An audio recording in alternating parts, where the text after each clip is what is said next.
Yo, yo, yo. What's good? What's good? It's Stormybman, and I am back. Welcoming you to Answering the Bell with Stormybman for this Sunday, October 5th, 2025. This is number 179 in the series of call-ins, and we're simply titling this episode Braekhus Goes Out on Top. Yeah. We're talking about the great women's boxer Cecilia Braekhus, who had her final fight yesterday contending for her second weight class championship as she took on titleist Emma Kozin in a fight where Kozin entered with a unified status of the WBC and WBO titles. Braekhus was successful, and she won her second weight class championship and as a unified status as well, defeating Kozin in a 10-round unanimous decision on all judges' scorecards, solidifying her place in the Hall of Fame and solidifying her place amongst boxers of today, because Kozin, who was holding those titles, previous defeat was only to Clarissa Shields back in 2022.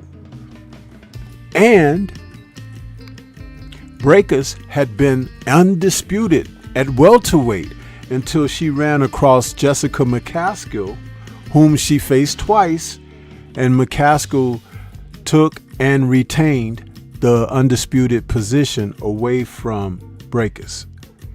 So she did do something that allowed her to go out not only on top, because she had also challenged Terry Harper for Harper's titles and had a majority decision draw in which Harper was able to retain the title. So Braekhus said, come what may, she would go out. This would be her last fight.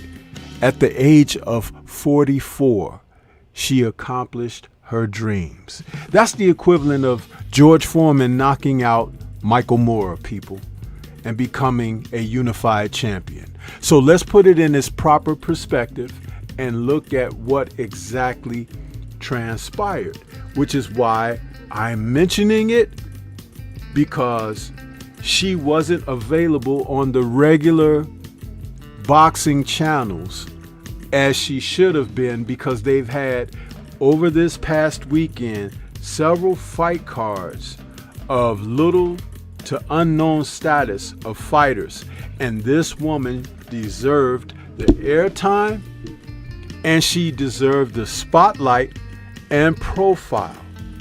But you can see the discriminatory acts within the sport of boxing where they have agendas, and I'm telling you, this is why I'm opening my show this morning speaking of this wonderful champion's accomplishments. And she should be respected and acknowledged for her accomplishments, when there are so many out here who are doing little to nothing to not only not uphold the sport with pride, class, and dignity, but this woman has done it all. And the fact that I couldn't watch her fight, I was really ticked off. One of the brothers had told me that there was some kind of app where I could have ordered this or whatever. And I'm like, you know what? I'm not going through all of that, because I will still give her her glory, especially if she's successful. But she should have been on DAZN. She should have been on DAZN. They should have sent a network crew out to Norway, where the fight was held, as her hometown and country, and given her the spotlight and profile given the historical aspect of what was going down. Those women that they showed this weekend on DAZN, the Lopez fight, the Kudos fight, that those people didn't deserve diddly poop. Nothing in accordance to what this woman was able to accomplish and what she has given over the years. So again, once again, here I am speaking about this sport in a manner of which how it needs to be talked about. So let it be said that if nobody said anything about this, Stormybman comes out to talk about Cecilia Braekhus and her accomplishments. Hats off to her, salute to her. May she go into her retirement head held high and dignity and pride for what she brought to this sport held even higher. She will go down in the history books, you see, and at the age of 44, people. George Foreman won the heavyweight championship for the second time at the age of 40 against Michael Moore. So again, like I said, this is history, this is historic, and it should be given its proper due. People should be talking about her this morning. People should be celebrating her this morning. People should be giving her literal flowers. You see what I'm saying? But leave it to me. I'll do it. You know what I'm saying? Nobody else wants to. Stormybman will. So salute and good morning, people. I hope you woke up in your proper frame of mind this morning. I hope that you are in positive spirits this morning as we come out for another Answering the Bell episode. Yeah. Gonna take a quick moment to see who we got out here in the chat. What we got going. Let's see here. Trying to see if my computer is going to cooperate with me this morning. I've been having a few problems here and there with it, and I believe we're going to be okay for the moment. We had Chris out there very early before we went live saying salute. What's going on with you, Chris? How you feel this morning? NBA D Nice, it's been a minute, but you're here. He says salute Sensei and salute chat. What's going on with you? Joe Gagliardi in the building this morning saying salute. What's going on with you, Joe? I appreciate you making comments on the videos that you have an opportunity to check out and the live streams that you may catch, you know, the replay of. I appreciate that and appreciate your support. Eric Jordan in the building this morning saying Stormybman salute Sensei, and he's saluting everybody else that came just ahead of him. Universal Truth in the building with us saying salute Sensei in chat. What's going on with you, Universal? Good to see you out there this morning. G. McCall is out there saying salute Sensei. Right back at you. Yeah, Jonathan Simon is back saying salute to Stormy B. Blessings to him. Don't forget to hit the like button and subscribe to the channel. Yes, sir. Appreciate that, Jonathan Simon. Drew Titan, my brother, LLC is in the building saying in the gym listening. Hey, Drew, I'm sporting some of the Drew Titan merchandise this morning, huh? I got my little Drew Titan polo on this morning, looking all spiffy and handsome. I'm ready for my close-up. Yeah! That's right. Who else we got out here? Stephen L. the Mac in the building. The Mac Attack is joining us this morning. What's going on with you, Deputy? Sheriff Deputy out there in the building, in the chat. And we got Brother Code 10 out there saying, hey, what's good, Stormybman? Right back at you, brother. He says, good morning, LDBC. Yes, sir. Yes, sir. And the rest of you guys are greeting one another. Appreciate all of that. You guys are speaking and greeting one another early this morning. Yeah.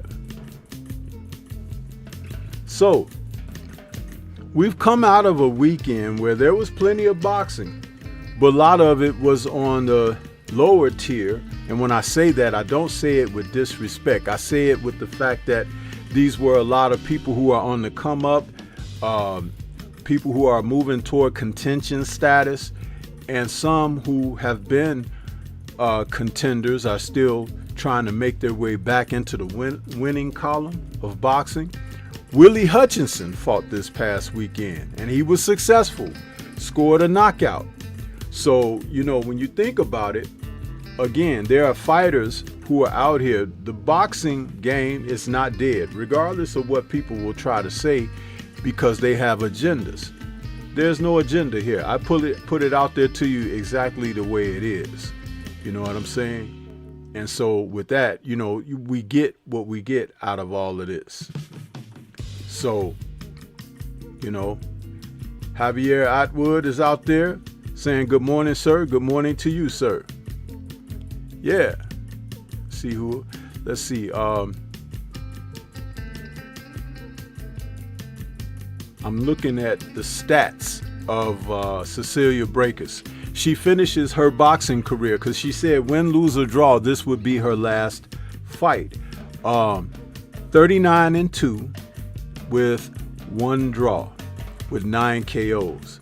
She has been an outstanding boxer, Colombian native, but has been fighting out of Norway, which is her home. And she even went through the tedious process of having boxing reinstituted in Norway, because they were not supporters of the sport. And so Braekhus broke ground with getting them to bend and allow them to have fight cards and fight representation in Norway. So, again, a history groundbreaking fighter that needs to be respected. You know what I'm saying? So she now has the WBC super welterweight title and WBO super welterweight titles as she goes out on her shield winning. Not a lot of fighters can say that, but it's a wonderful thing. And at the age of 44, the First Lady, which is her alias, goes out first. Yeah! You see what I'm saying? And that's why it's so nice to have a picture of her right there on the screen, because who's talking about her, huh? Who's talking about her merits and accomplishments? Are we getting anything? Are we hearing anything? This is why Stormybman does what he does, huh? Yeah. So we got Convos with Cam in the building saying good morning, Stormy, in chat. Peace and blessings to you. Hey, peace and blessings to you as well. Cam, appreciate you coming in this morning. Smash that like button on your way in. Yeah. So I'm just enjoying the fact that this lady was able to really accomplish her goal, in a time where there's so much dissension and separation and lack of unity and togetherness.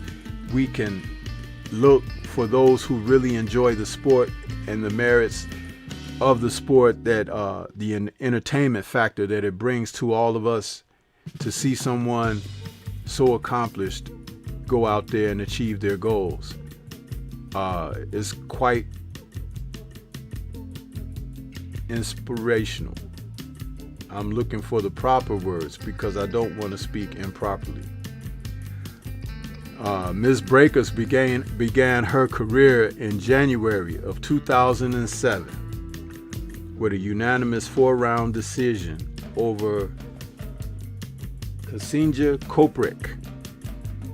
And it was from that point going forward that she just went on and on until becoming a world title holder herself with March 2009 victory over Vinny Skovgard, where she won the vacant WBC World title. Good stuff there. 10-round unanimous decision. 10-round unanimous decision. Dale.Riv in the building saying good morning, Stormybman. Good morning to you. Salute to you. As Ms. Braekhus continued on with her career, in May of 2010, she conquered Victoria Cisneros and won the WBO welterweight title, which was vacant, to go along with her WBC, which was on the line. And she became unified champion at that time. Going forward in her career, she would move forward into September of 2014, where she took on a very familiar name, Ivana Habazin, where she won the IBF title to go along with her WBC and WBO titles. That was an enlightening moment because Habazin at that time was thought to be one of the best women fighters in boxing, and she won that fight in Copenhagen. Braekhus did. Her follow-up fight 2 fights later, where she took on Chris Namas, and that fight was in Germany. Again, notice how she had to go to certain parts of the world for some of these battles. But it was at that moment where she became undisputed, and she won the IBO and IBF titles. And she was, again, a person who had made history at that moment. That was in February of 2016. And she held those titles until she ended up facing Jessica McCaskill in August of 2020. And McCaskill defeated her with a unanimous decision, a majority decision. And the scorecards were close. There were scorecards of 93-97, 94-97, and 95-95. So she lost a majority decision to McCaskill, and that was in Tulsa, Oklahoma. And McCaskill won the undisputed title from her, defended it almost a year later in August of 2020. And she won a majority decision over Braekhus. And that fight,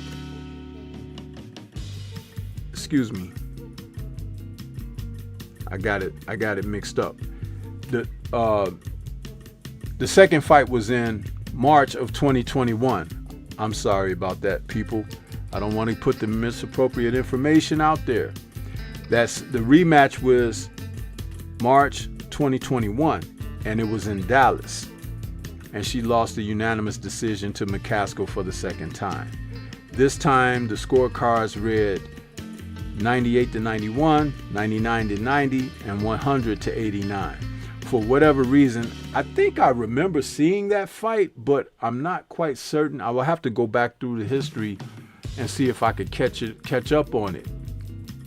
But there was something going on in that fight where she just didn't compete to her best. And but ever since that loss to McCaskill the second time, outside of the majority draw with Terry Harper, she had been very much a competitive fighter. And she had some time off in the sport as well in between. So maybe a little bit of inactivity or something like that may have affected her.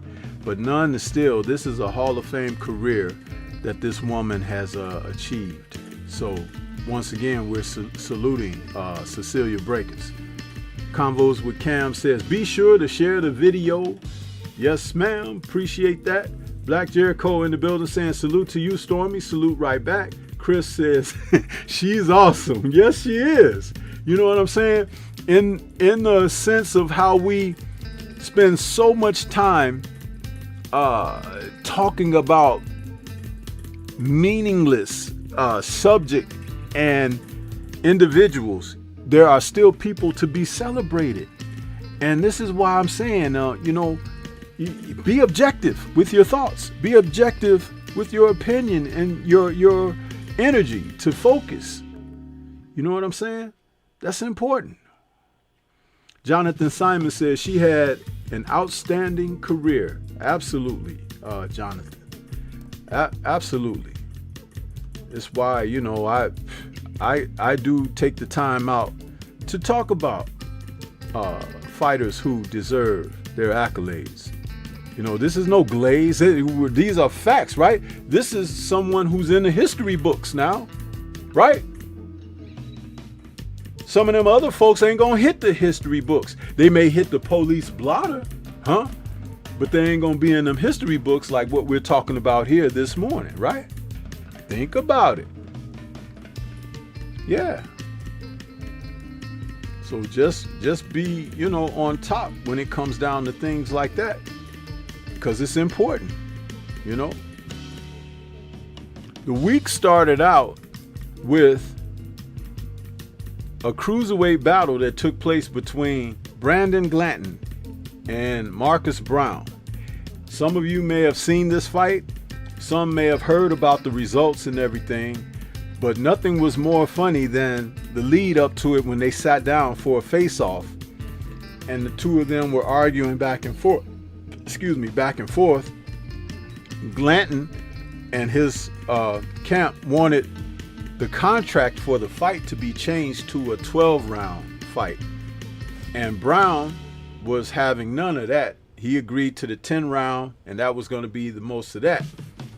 However, these two men have had experiences in the gym in the past. They sparred one another, so they're familiar. And apparently, during the times when they were sparring in the gym, the elder, Brown, may have gotten the better of Glanton a time or two when they faced off in the gym. So Glanton was saying, hey, let's make this a 12-rounder so we could get in there and extend the time and everything, and let's see the best man come out on top. He had the contract on the table. He was like, sign this. Don't make me put my hands on you. Brown responded with what? Put your hands on me? What? He got up, picked up that piece of paper off the table and balled it up and threw it in Glanton's face. Then next thing you know, they jumped up. They all at each other now and everything. It's like, oh, okay. Let's see this fight, y'all. Great advertising. I mean, it's like, it looked like, hey, when I was growing up, guys, I'm a little older than some of y'all, okay? But when I was growing up, William Conrad, who used to play on the old TV show, The Wild Wild West, right? He used to do these, I think it was Energizer or Duracell battery commercials. And he would put it on his shoulder right there. I dare you to knock that off, And there was a big commercial joke. He did that commercial for a few years. Anyway, with Glanton and Brown, that became like a war of that kind of thing. Like, I dare you to do this or whatever. Man, them two guys got in the ring and they were going at it at first, right? They were slugging and punching. And Glanton is a real physical guy. So he's kind of stocky and stout. And his fight is to get in close and bang with you. Now, Brown, who could have elected to box more, didn't. He was trying to trade shots with him and everything. But I think he ran out of gas because he didn't really train, and he hadn't fought in a while. His last fight was really against Arthur Bitterbeeve, and we remember what happened to that, Arthur Bitterbeeve broke him like when your grandma used to break them switches off the tree to get ready to get your ass whooping. Arthur broke Brown down like that, and Brown said, I ain't want nothing to do with boxing. So all of a sudden he decides to come back against Glanton, whom he was familiar with. And I guess he thought that this was the same guy he had his way with in the gym and everything. No. Glanton was on that boy like a bad Easter suit from two different Easters, like Cedric the Entertainer used to say. He went back to his corner after the fourth round. He was like, I don't want no more. take these gloves off. The trainers was like, what? He was like, take these gloves, take the tape off, man. Take these gloves off. So the bell rings for the next round and he don't come out. He stays on his stool. So Glanton is standing up like, hey, what's up with that? The referee waves the fight off.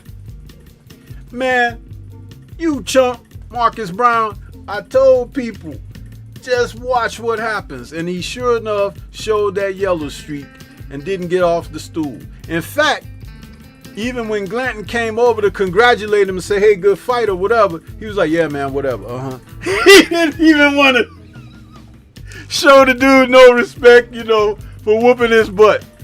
So there you go. Once again, boxing is the truth teller, out here for these type of situations. Now, at the face-off, he looked like the man of the hour, But during the real fight, Glanton showed the power.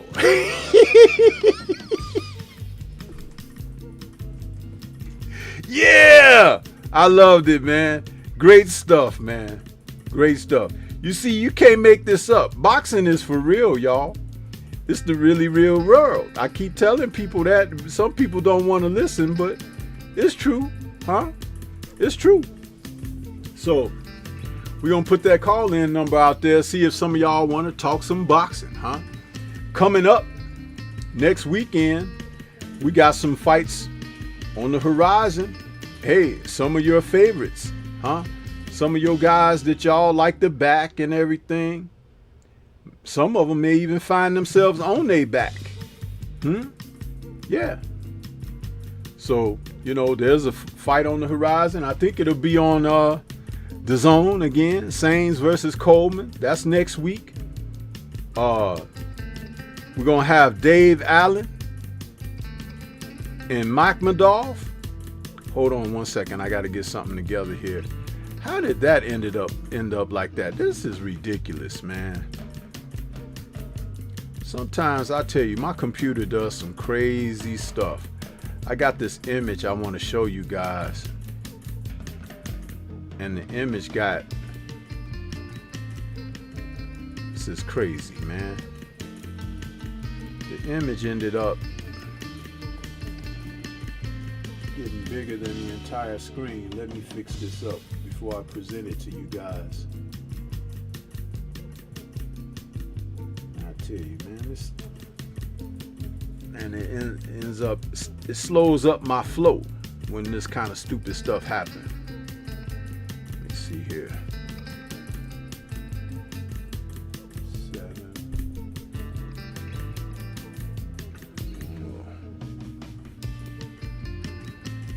Let's see here.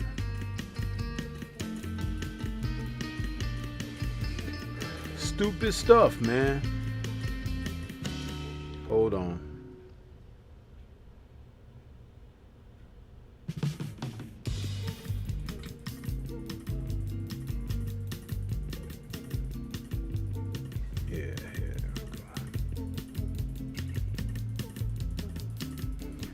There we go.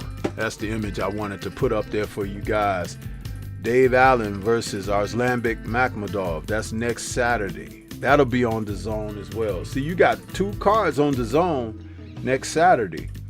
And of course, later in the day will be this guy who is the new duck champion of the world. Some of y'all still love the dude, His dirty draws out of Philadelphia. That'll be Jaron Ennis as he takes on Luisa Lima. We'll see what happens with that because I'm not sold on Jaron Ennis, And I tried to tell y'all about him a while back. People got mad, when, I would play my little, beat on him, and I'll play it right now.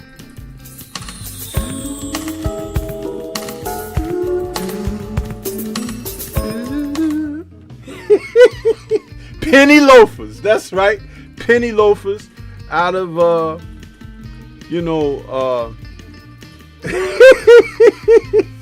Philly.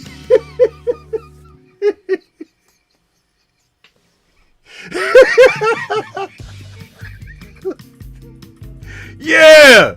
Yeah, he gonna be on next weekend. Y'all get a chance to see him. And make sure y'all bring your shoe polish out, huh? Because he gonna be out there and maybe Lima will have something for his ass, huh?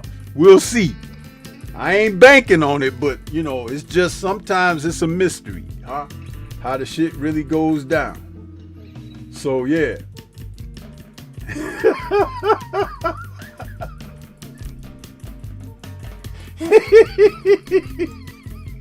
Y'all cracking up on that, huh? Jay is in the building. What's going on with you, Jay? Good to see you out there.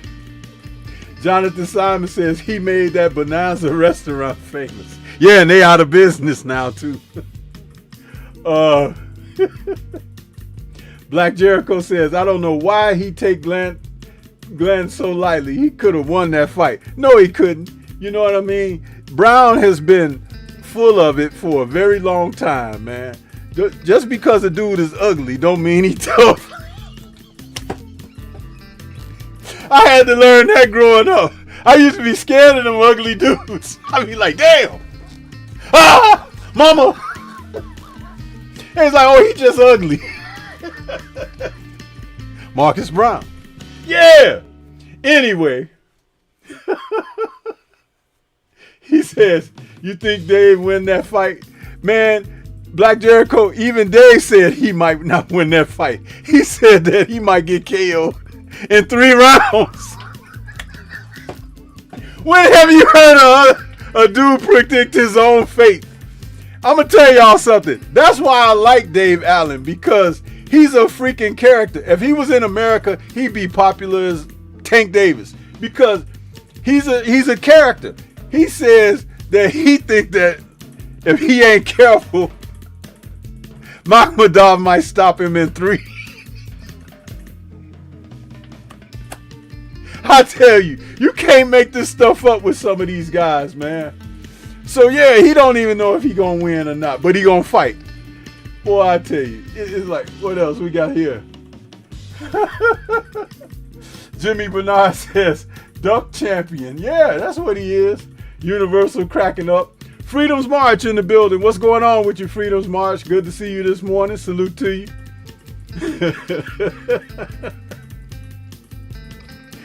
Eric Jordan says penny loafers. Yeah, man. You guys know Stormybman I'm going to crack on him, man. I'm going to crack on him. Black Jericho says, I like the standing on this fight, but he's behind where he should be. Fighting, does Lima have a chance besides just the punches? Hey, listen, he has a chance because Boots has been moving so funny and shady, huh? And he hasn't looked great in his fights. Stanionis had been inactive and everything. He took advantage of a guy who don't have footwork, but at one point in time was fighting a little bit differently. Something happened with Stanionis during that time. He was holding out and waiting for Virgil Ortiz Jr. They hung his ass out to dry for almost 2 years and then didn't take the fight and moved up to a weight class. And that left Stanionis holding thin air. So he goes in there against Boots, who's like the hottest thing right now at the time that they fought and everything, but he wasn't even really motivated. His wife was about to give birth to a baby, and he was thinking more about being there with his baby and his wife than he was thinking about beating Boots. You know, boxing is psychological, man. A lot of it is not physical at all. A lot of it. I mean, you could have the guys with all them muscles and everything, and they look great. But them muscles be laying right there on the canvas with the rest of their ass, huh? It's the guy who's heady up here, that has something going on up here, that can put it together with this right here, that make the difference in the sport. Yeah. Mm-hmm. Yep. So, Black Jericho says, laugh my ass off. I always thought the ugly dudes had nothing to lose. Yeah, man. Be scared of them ugly dudes, man. It was a hairy bear. It was a scary bear. Yep. He says, He says, that's not convincing. Laugh my ass out. How I'm going to bet on you and you saying you might get knocked out? I'm telling you. Hey, man, Dave Allen is funny, man. He tried to tell, what was it, Johnny Fisher, the guy he beat in his last fight. They're good friends. The first time he fought Johnny, they gave Johnny a decision that he didn't earn. It should have been Dave Allen, but Johnny was the prospect, right? And Dave had beat him up in a round or so and kind of carried him because he could have stopped him. But that's because his friend, he didn't knock him out. So they go to the decision and they give the decision to Johnny. And Dave was like, man, what is this? What kind of match? They was like, you going to fight him in a rematch? He's like, yeah, I'll fight him in a rematch, but I'm going to stop him. Then y'all going to have to give me my just due. So he knocks Johnny Fisher out in the second fight, the same round that he hurt him in the first fight. Almost like he was carrying him.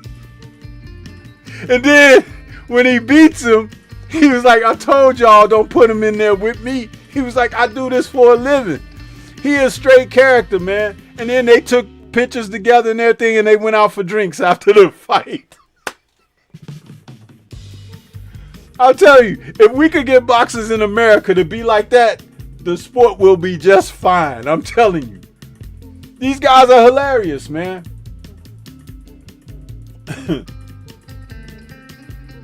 He says, I just think that Brown was the better skilled fighter, but overall not the better fighter that night. No, Brown, the character is what is the problem with Brown, Black Jericho.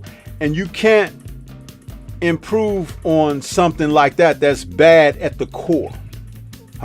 Again, he'll always be a mental midget. He could be a physical specimen. But where do physical specimens usually matter? In the lab, right? Yeah.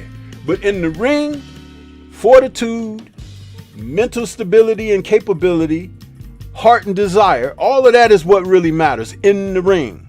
Skills can go out the window.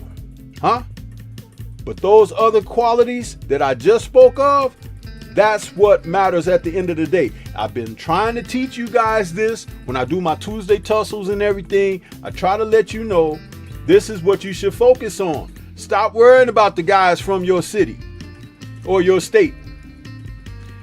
What's going on in your city and state? A bunch of them fools that he hang and run with and everything, going in and out of jail, in and out of handcuffs and everything, and they his best friends and everything. Where you think he belong? With them. So go the other way, when you see that kind of foolishness. When you see somebody take a city and put it on their back, boom, I'm carrying this because I'm carrying the torch. Forget that. Doing it for the culture, bullshit. I'm doing it because I want to be a better person. I want to be a better man. I want to be the best. That's what you put it on. And if they can't do that, forget about it. This is why y'all gonna slip up with Jerron Boots Ennis as well too. Just because he's out of Philly don't mean he represents what Philly was known for, Because Philly is known for a whole bunch of fighters, not named him, that went out and met challenges and fought guys and beat guys, lost to guys, come back against guys and show their wares and their abilities and their character and resolve and all of that. That's not what he's known for. And what he's known for ain't nothing to be proud of at this time. It is not. And that's a horrible reality for anybody who wants to just support somebody just because they're from your town. Hell, there's people from my town right here that I wouldn't fool with. And y'all know them out here on the airwaves. They don't represent me because they from the same city I'm from or whatever. Hell no. I can represent me like nobody.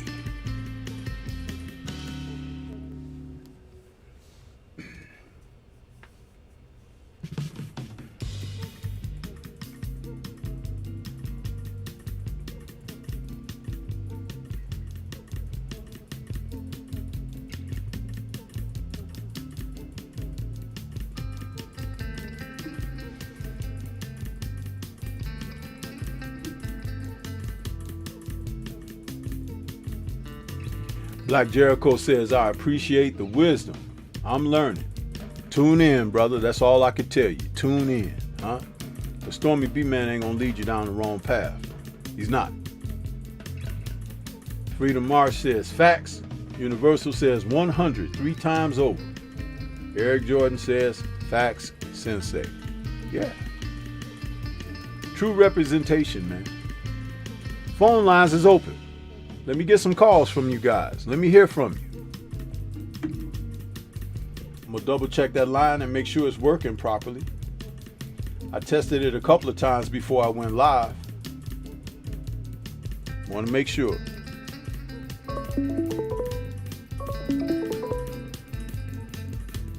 Okay, it's working. Let me hear from somebody. Let me hear. Let's talk some good boxing this Sunday morning. Yes, sir.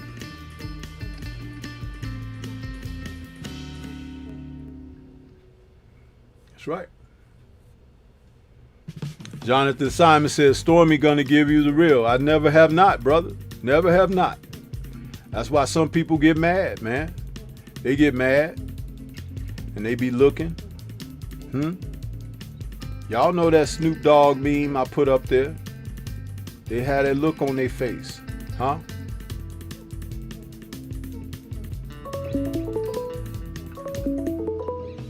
Let's see who we got. Okay, we got 337 calling. Who's in the building? And welcome to the show. What's on your mind? Jonathan. What's up, OG? Hey, what's happening, Jonathan? Hold on, let me mute the music right quick so we could hear you very clearly. What's going on with you, brother? Good morning to you. Oh man, not too much, man. You can hear me. You know, this is my first time getting on a call. Yeah, I hear you just fine. Okay. I just wanted to make sure. All right. Yeah. I agree with a lot of stuff you say. You know, especially when it comes to these fighters. You know what I'm saying? It's not always representative to look at a specific geographic area where they're from. Also looking at them as a fighter, what they bring to the table as a fighter, and what kind of character they have. Not because of a certain city or place they're from.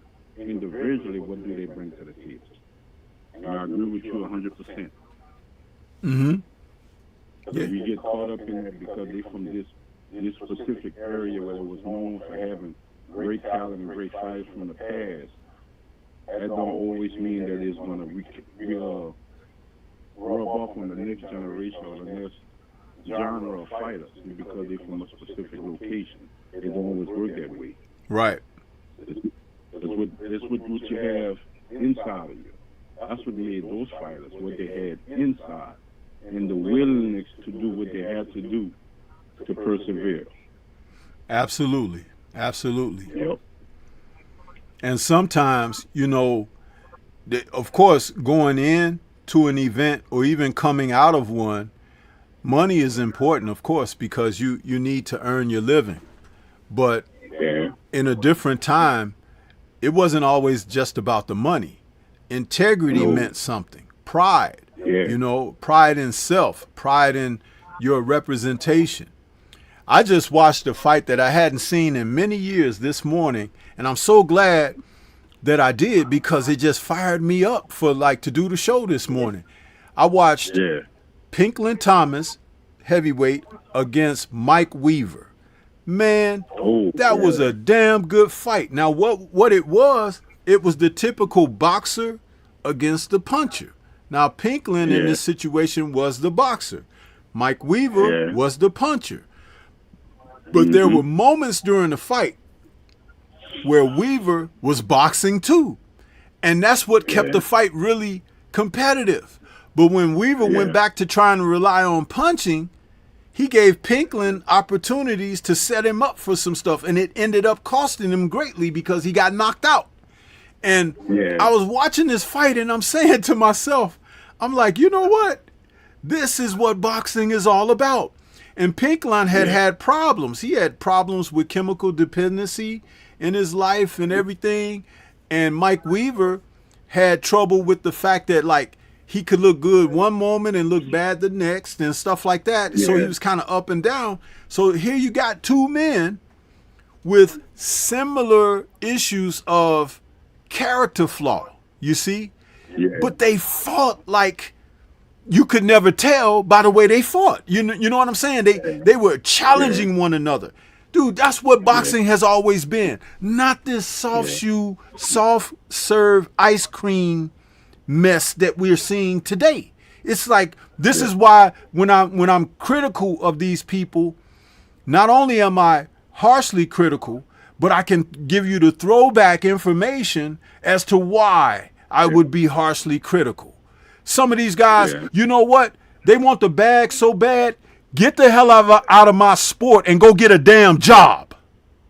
Yeah. Get a job. And salute to the queens of boxing talk, because they talk about that on their show. They say, he need to get a job. Yes, that's absolutely the truth. Yeah. But they don't want to work. No. And they think that this is an easy steal, boxing. People like Tank Davis. No, it's not an easy steal. You can still get your ass handed to you out here in boxing. If anybody think that Jake Paul is going in there to play with that boy, they got another thing coming.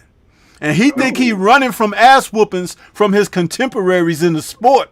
He may get the ultimate ass whooping and embarrassment in this situation where he has no business doing this foolishness.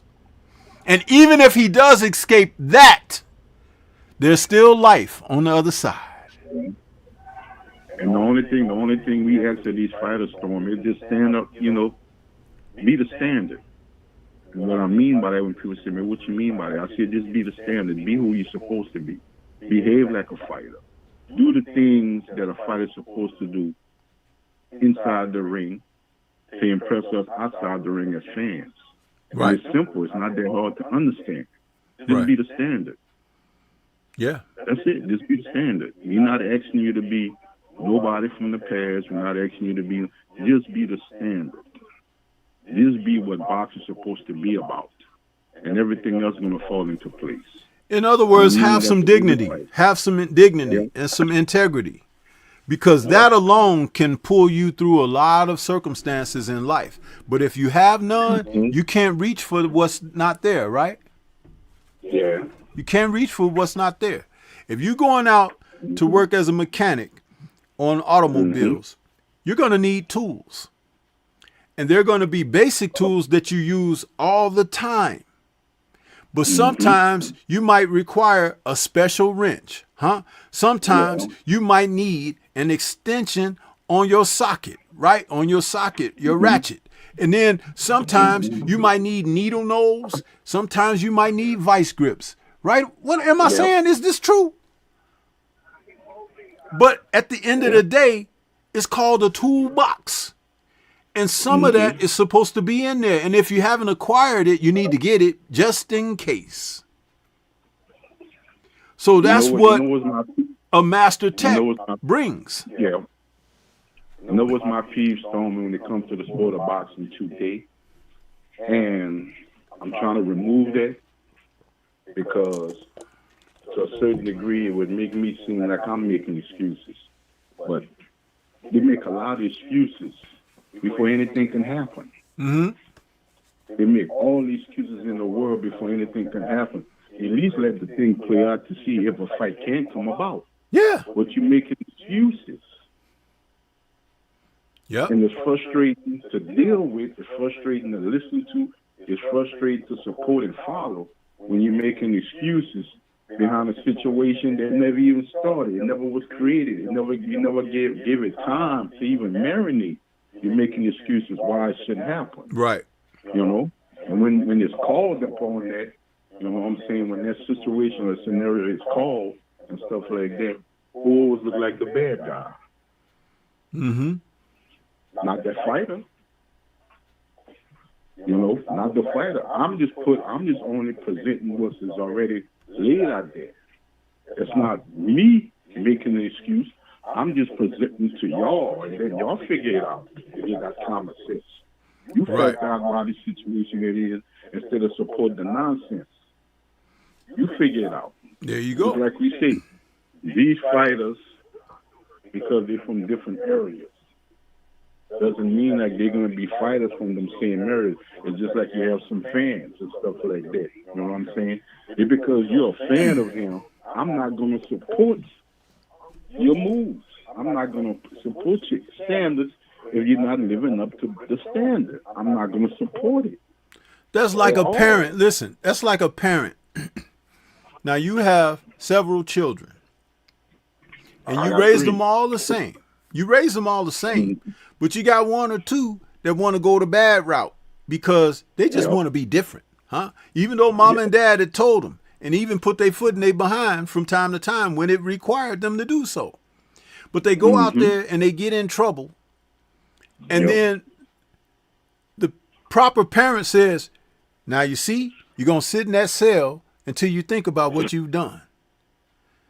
But the improper parent is the one to say, my baby ain't never did nothing to nobody.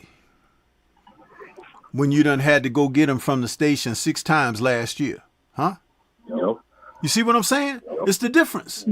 That's why I said a moment ago, you know, you can be from the same town, but there could be improper representation. And just because he's from your town don't mean he representing properly. Yep. So what is that blind allegiance, huh? That you can't see that they wrong or they doing wrong or they're not right.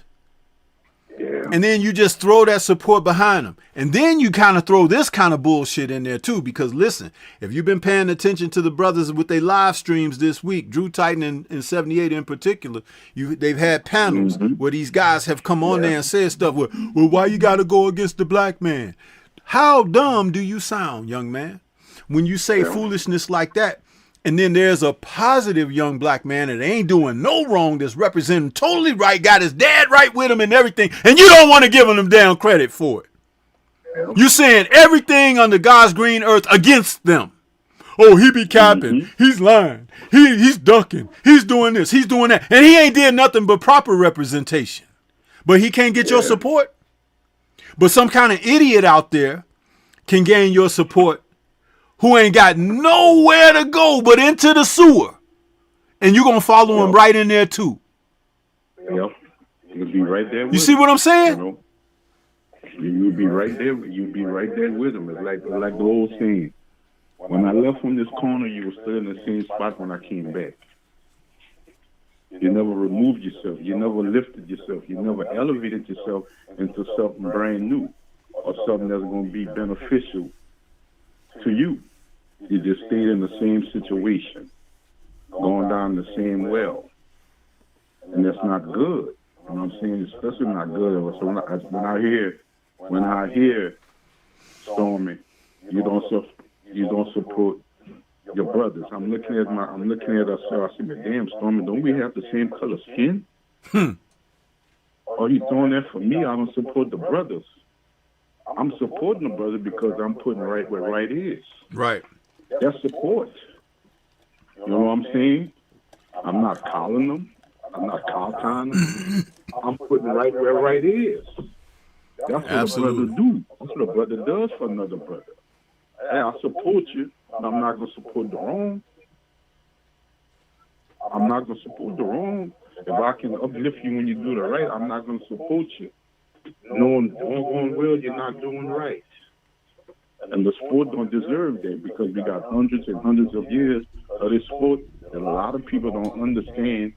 And the people before that paved the way and stuff like that, they don't know their story, Stormy. Right. You know? There was no excuses back then. It wasn't about, oh, man, you don't support the brother, man. Shh. If they understood what these guys had to go through to make it, to have something to fall back on and something to lean on.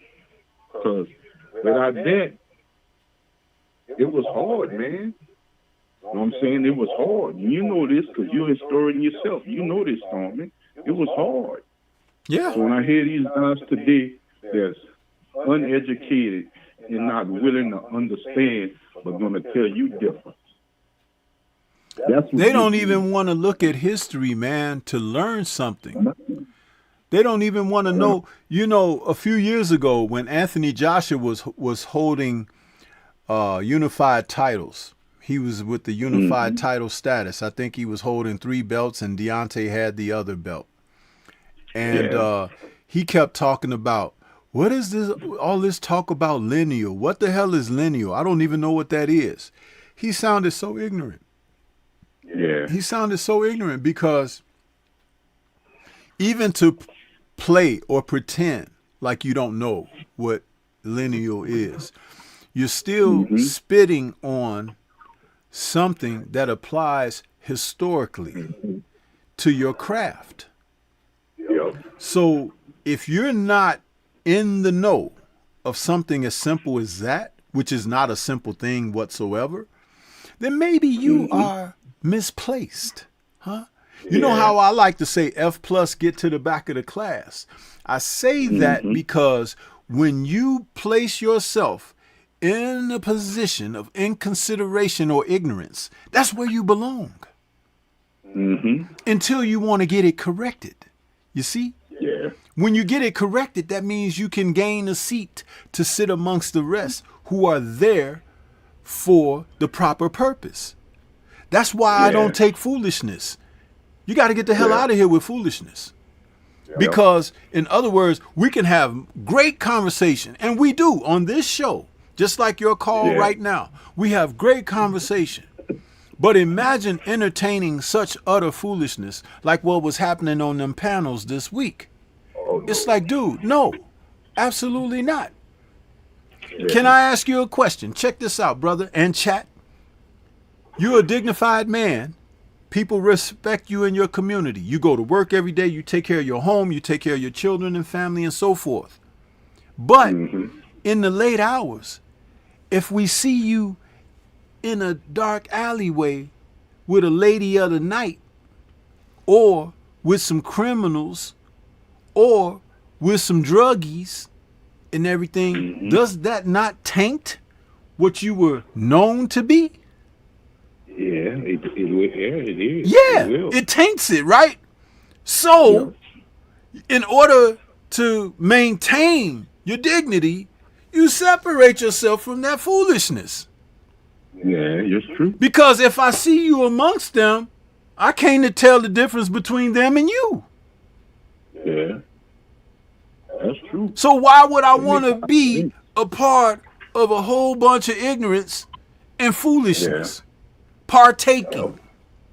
Oh, everybody was drunk. Everybody was high. Everybody was this and that or whatever. Well, that ain't to be respected. Huh? No. If you close the door on that foolishness, maybe when they say they can't get in, let me go straighten myself up and get dignified myself, and I can come and join. Huh? See the parable in the Bible about Christ throwing out the gamblers and the whorers and everything out of his church. See, people miss that true lesson. You could do that out there in the world. You still will be judged on it, but not in my house.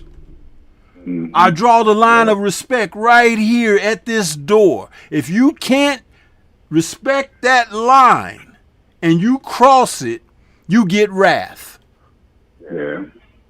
That's the way it's supposed to be in your homes and households. That's the way it's supposed to be when you're dealing with people. And that's supposed to be the way it is when you are seen and witnessed. It's supposed to be an aura projected.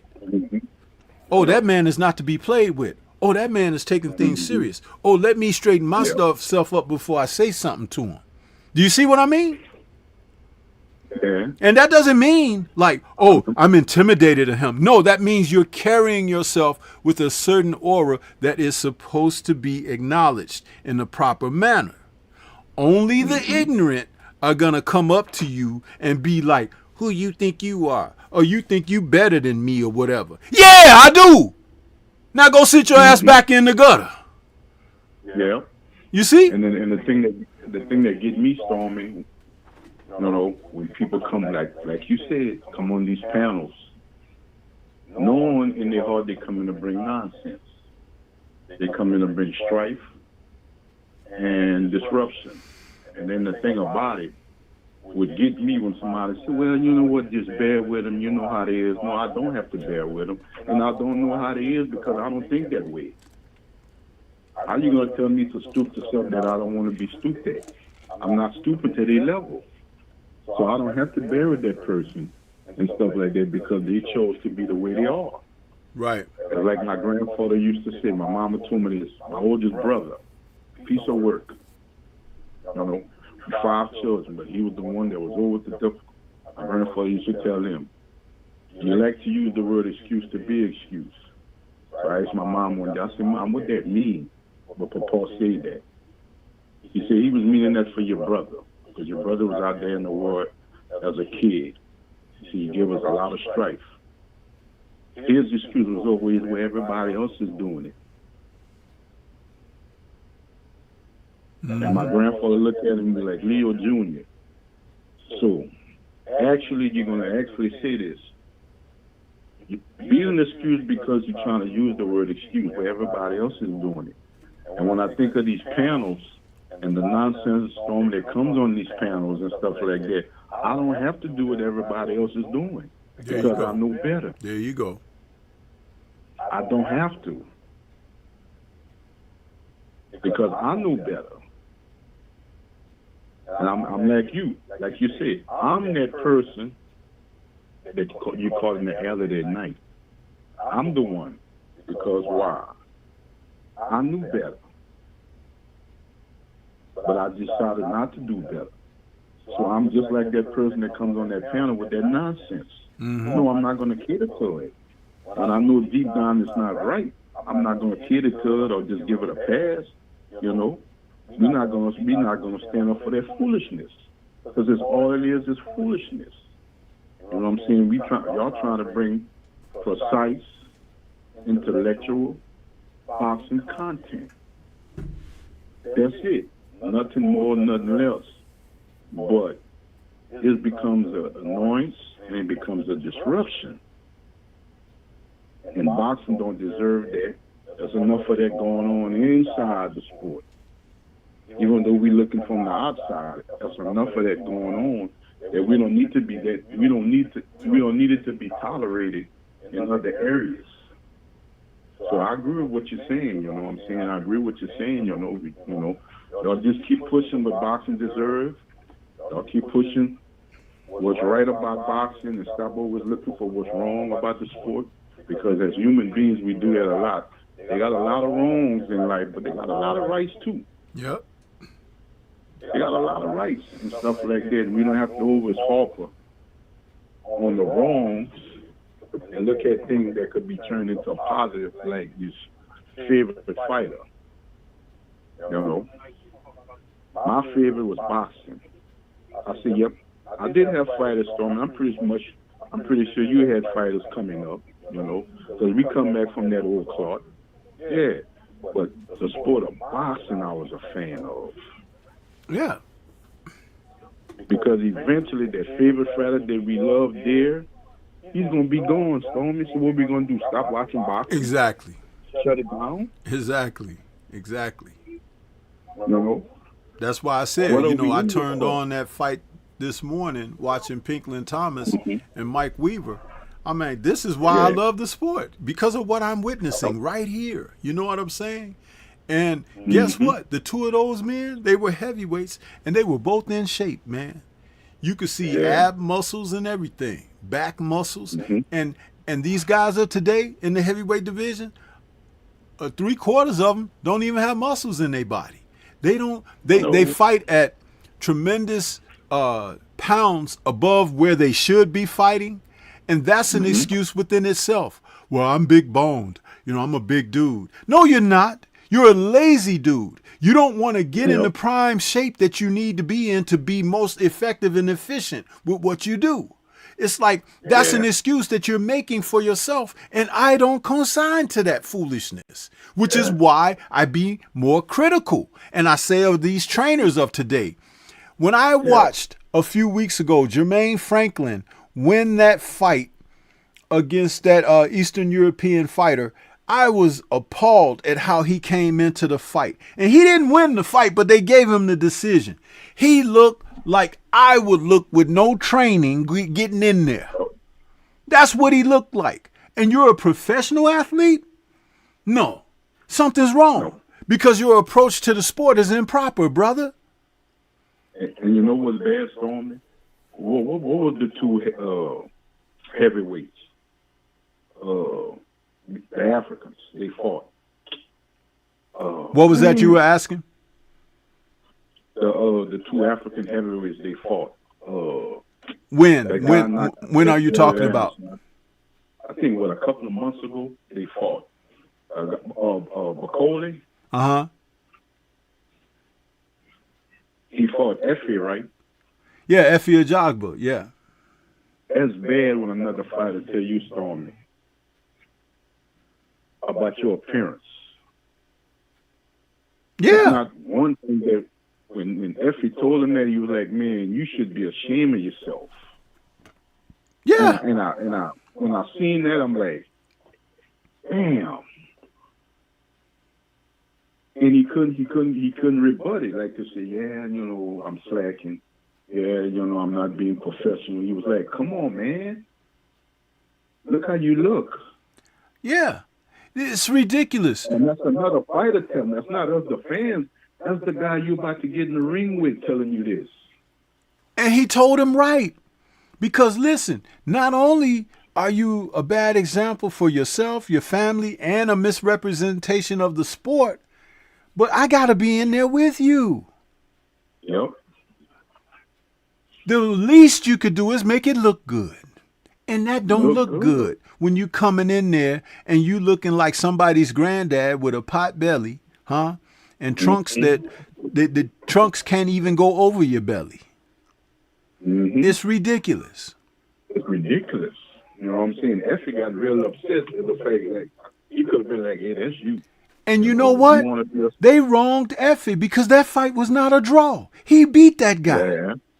Yeah, he did. And see, that's the kind of thing that hurts the sport too. And I've talked about this on my channel and in my shows and lives. I've talked about it in my videos that when you award a guy that didn't earn a certain type of merit, it doesn't teach him the lesson to go back to the drawing board and get better. It means that I did enough to get by, so I'm going to keep on getting by. Yeah. And that's not what you want. That's not the type of representation that you need to see upheld in the sport. You need to give these guys the damn losses that they earn. Yeah. I don't care if they have to earn 4 or 5 of them in a freaking row. Give it to them. Because you know what? At the end of the day, remember, you got women out here dressing inappropriately, walking wherever God's grace will allow them to appear with their bodies exposed and everything, and people are accepting of it in society. Yeah. If you didn't accept it, if you didn't say, ma'am, you got to cover up. You can't come into this establishment. If you said, ma'am, you are not welcome dressed inappropriate like that. There are children in presence here, blah, blah, blah. And guess what? They have to go back home and change. Yeah. Instead of letting them in where everybody's looking at them and everybody's feeling uncomfortable, if she barely leaned forward, you could see all of God's glory on her backside. Yeah. Why is that acceptable now? That's every bit as the bad behavior that we talk about.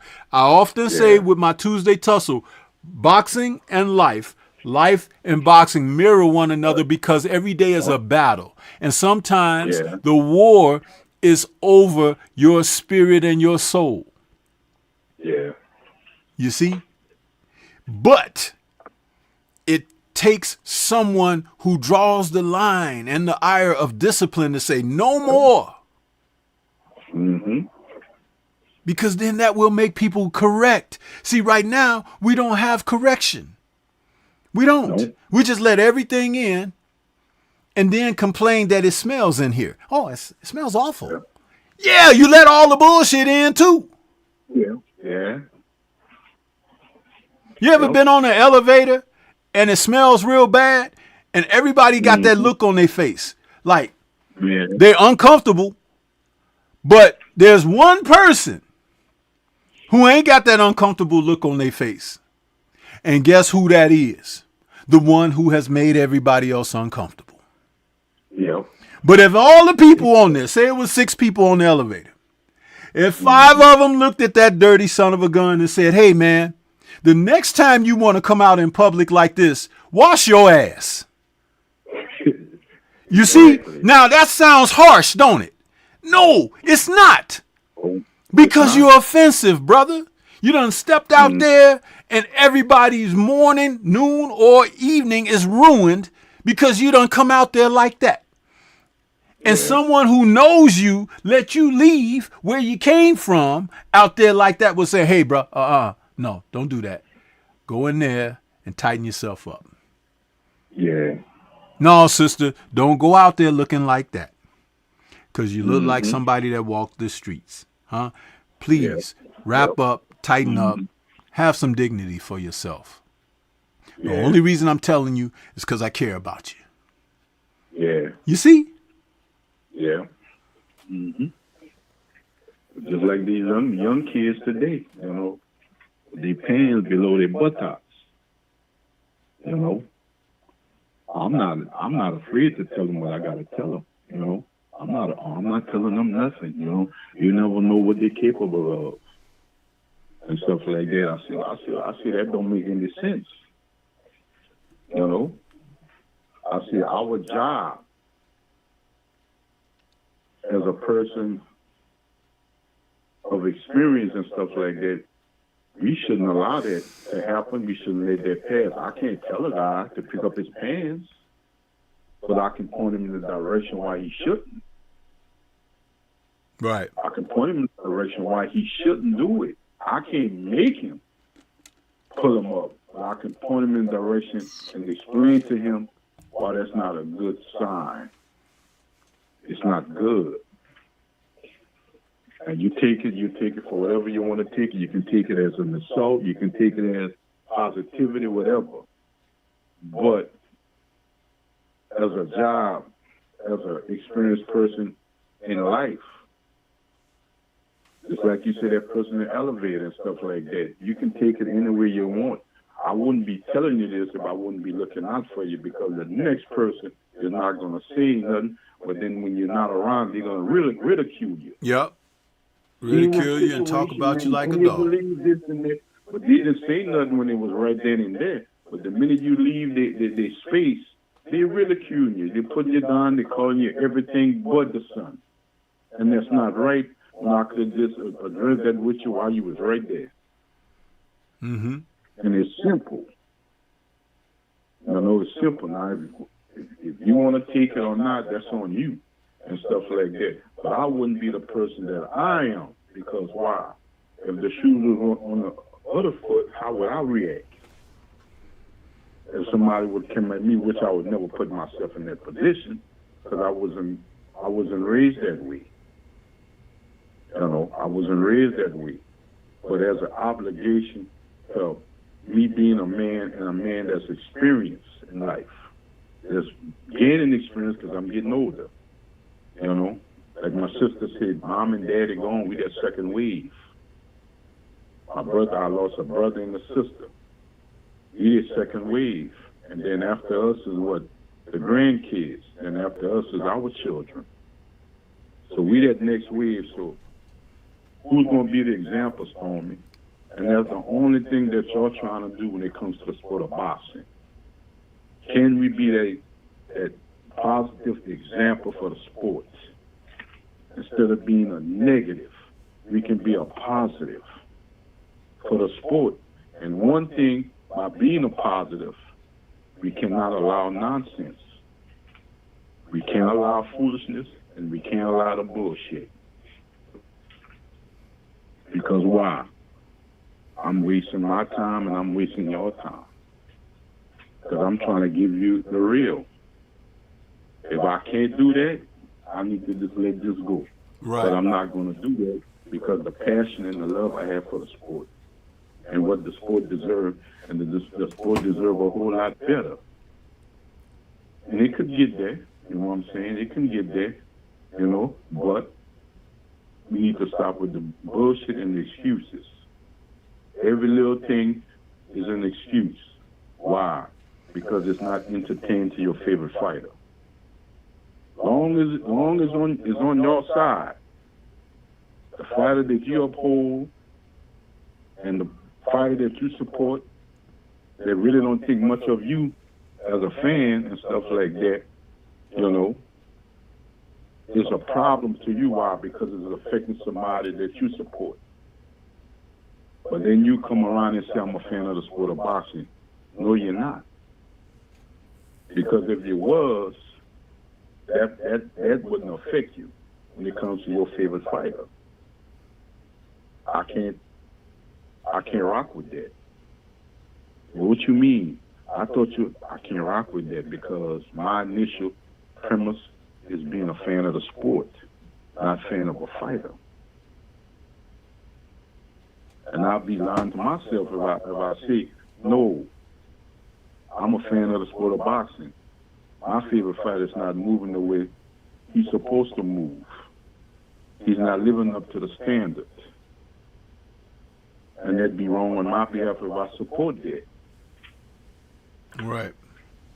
Yeah, I'd be wrong. I can't point the finger and say y'all wrong when I'm falling right in suit with y'all. Your premise became my premise. Because why? Individuality. Like we say, Stormy, y'all chose to do this. We didn't ask y'all to be boxers. We just asked y'all to behave like fighters and do what you're supposed to do inside that square circle. That's the only thing we asked. You took up the sport. And I agree with that because if they had the proper trainers and coaches, those trainers and coaches would have told them that when they entered their environment. Yep. Because I know plenty of coaches and trainers who have turned people away. Some talented and others not. But as to not risk the integrity of what they do in their camps. So it's like, you know, you can keep your BS outside. You know, but if you're going to come in here, you're going to adhere to the law of discipline of which we operate under here. It's that simple, really, at the end of the day.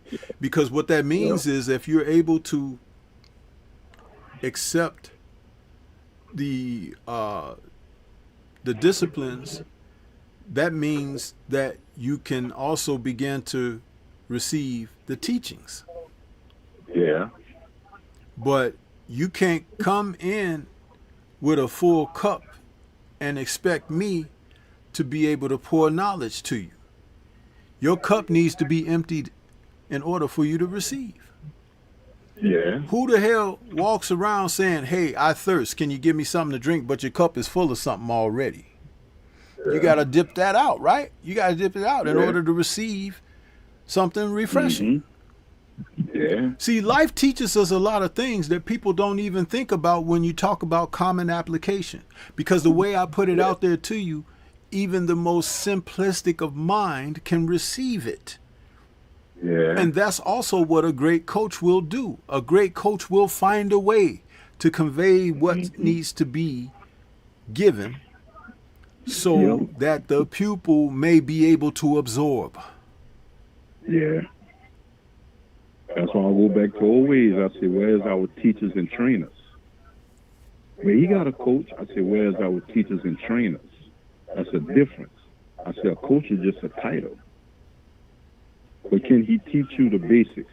Can he teach you the proper techniques? Can he teach you the true understanding of the sport of boxing? Because there's a lot of things they can teach you inside the square circle and also outside that are going to benefit you. Yep. Yeah. That's why I always say teaching and training. You know what I'm saying? I'm going to teach you because a lot of them, you know this, they come to you as a trainer, they're young.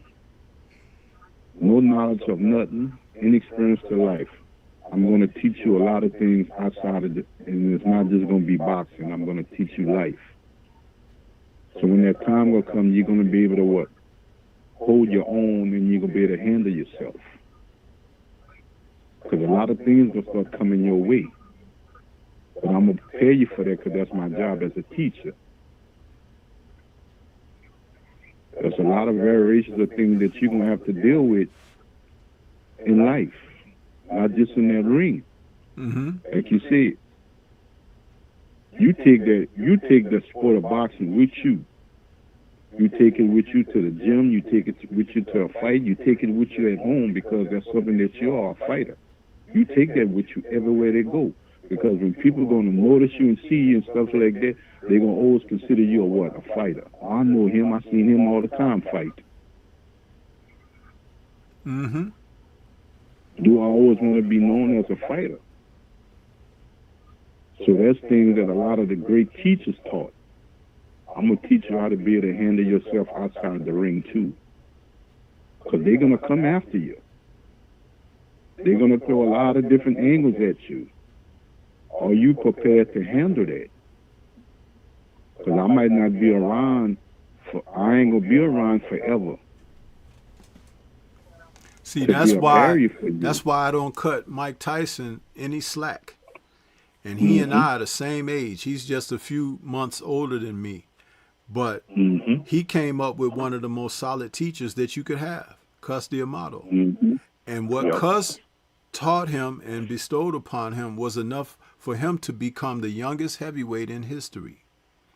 But he lost and gave up all of those principles just because money became an asset in his life. And the man that you see today is not even a shred of the boy whom Cus raised. And the funny part about that is it's all about choices. Choices. When he knows, I really shouldn't be doing this, I really shouldn't be saying that, I shouldn't be over here, he was doing it anyway. And so you suffer the pitfalls of what comes along with that. And he disgraced himself so much that he just gave it a F the world type mindset and approach to it. But the world still is trying to receive the guy. He's a POS. And I don't have nothing to do with anyone like that because that's a dangerous person. You see what I'm saying? I'd rather accept a person that says, you know what, I messed up. It's on me. It's my bad. But I'm trying to correct. I'm trying to get my ish together. I would respect that even more. But that's not what you've gotten from that. It's not. And because of the stature that he has, he's become very influential over other people. Now think of it like this. You got all that influence, but that influence is mounted on a bunch of ignorance. I've got no time for that kind of representation whatsoever. None. I don't either. And people try to say, well, but he's, the best since Ali and this and that. No, he's not. Nope. He and Ali are about as far away from one another as the North is from the South. Or let me put it in even in a term that people could crystallize and psychologically appear. Your mouth and your ass are so far from one another. But filth comes out of both, doesn't it? Yeah, it does. Yeah. But you have to decide which spews which. So therefore, he's not in the same class as Ali. He's not. And should never be equated with that. And the crazy thing, Stormy, since you mentioned that, all those people who feel that way, Mike doesn't feel that way. Yeah. He don't feel that way. Absolutely. Like, that's shameful. That's unheard of. He said, co-alike to Muhammad Ali. He don't believe he should be on that pedestal with Ali. But you have others out there that's trying to put him on that throne, and he don't want to accept it because he know it's not right. He know I'm not close to that man. Yeah. I'm not worthy. I'm not deserving to be mentioned in the same breath as him. Why? Because I fought in the division he fought in? What that mean? They had a bunch of other fighters that fought in that division, like me, at heavyweight. That was great. But I'm not ready to be put on this, to be put on the Ali pedestal. But y'all trying to put me there, and I'm telling you I don't deserve it. Well, that makes sense, that Stormy. The man is telling you that I don't deserve to be where Ali is, but y'all trying to push me there. And I don't deserve it. That's what I see. That's when the foolishness come in. And that's what you have today in the sport of boxing. This man is telling you, don't compare me to this guy. I'm not worthy of it. But you're steady pushing me in a direction like I am, and I'm telling you I'm not. Yep. I'm not. I'm not worthy of this. This acclaim, this esteem and stuff like that. I'm not worthy of it. And that's mind-boggling to me, Storm. I'm saying to myself, either y'all just don't want to hear it, y'all can't comprehend, or it's just a blending of everything of nonsense. You know? You're not coherent, you don't use proper common sense, and you don't understand, and you're not willing to learn. But you're going to tell me, somebody who have an understanding, who is coherent and willing to learn, because I don't know everything, but we willing to learn. But y'all don't follow the same suit. So I'm like you, Storm, I can't deal with the foolishness. That's why when I hear it, I want to engage, but then I fall back. I said, because why? I'm going to end up with that same person doing the same foolish things, talking the same crazy nonsense. Yep. And that's all it is, nonsense. And I say I would never, ever go on anybody's panel and disrupt that. I don't want to be the negative. I'm going to go up there fussing behind the sport of boxing. It doesn't make sense. And it's getting to the point to where it's irritating. You know what I'm saying? It's irritating because why? I was listening to some good content. Something that makes me go back and, man, you know what? I listened to Stormybman live, and it brought me back to certain things, not just boxing, but certain things and certain values that I grew up on. And it brought me back in time. That's what I get. But I can't get it when I got the foolishness and nonsense, even though it's not my channel, Stormy, but what can I do? You took that away from me. Yeah. You took that away from me. You see, because sometimes ignorance doesn't require a microphone or a camera. You know? Yep. Because all you do with that is amplify it. And I guarantee you, Stormy, I don't know everybody, but y'all do different content. You do content and stuff. 78 do some content. It's not always every now and then BF. It's not always about boxing. Right. But you're not going to find not one of these people that comes all the time with this nonsense to listen and support another avenue. That could be beneficial to them. It's good that you support the boxing, but I have other outlets too. Yeah. Why? I'm versatile. I'm very versatile. Boxing is my passion, but there's other things that I look at also in life that's beneficial. But you're not going to support that, though. You're not going to come support that because you don't cohere to that. That's why. You're going to just sit back and wait your turn and strike like a snake and stuff like that, and cause a whole big thing of confusion, you know. But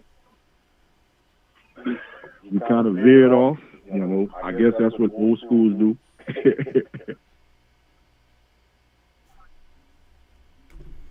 Yeah. Hello? Yeah, I'm here. I'm here. That's what we do, Stormy, when we get into these barbershop talks. And because I'm 55 years old, so you're a little older than me. But I've been around, you know, I done seen a lot. I done grew up under older people, so the elders is a big thing for me. You know, being an elder, hopefully one day I'll be an elder. And you same suit and stuff like that, you know. Yeah. And see that also what comes with that is the wisdom to walk away and to step away from when you acknowledge that something's not for you.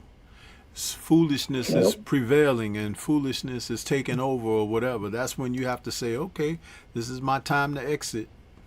You see? And you don't have to announce that you're going either. You just kindly step on off. Yeah. And they look up and they say, oh, he's gone. Yeah, he's gone. Yeah. And then they go right back to their foolishness.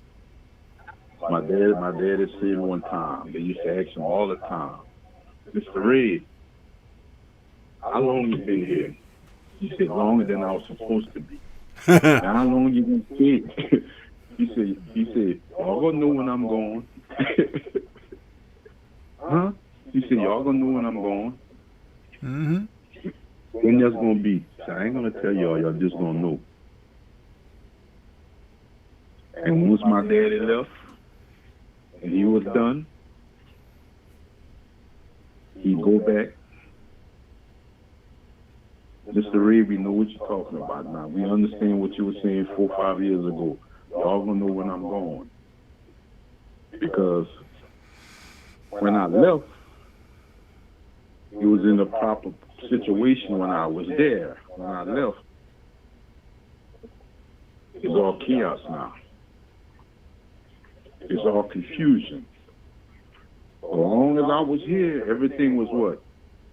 Decent, and everything was in order. And I kept it that way as long as I could. And when it was time for me to move on to another stage and stuff like that, now y'all understand. And that's the only thing we say in Stormy. You know, when y'all gonna understand? When y'all willing to take the time to understand. You know, everything don't have to be an argument. Everything don't have to be. You don't have to agree on everything and stuff like that.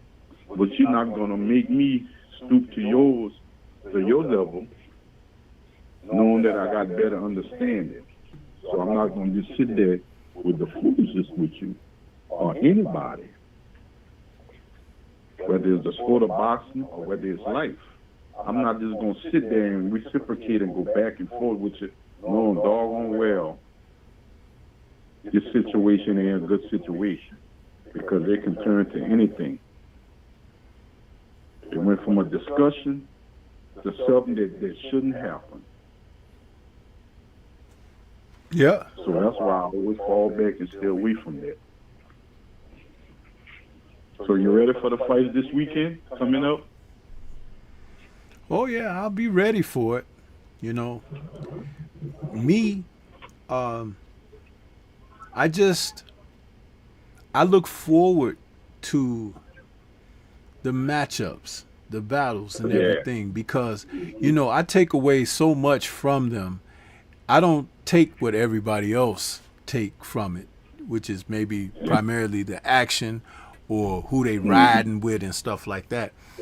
I look at it for the experience overall, because what I take from boxing matches, the cards, all of the various participants, filed in my data bank are the experiences. That's how I'm able to reference and go back to what has transpired prior to now. And I say, oh, this is just like when such and such happened. Or I'll say, well, Yeah. this is a new wrinkle where I've seen it happen like this before, but now this time this was the outcome, or so forth and so on. Yeah. So that's what I do.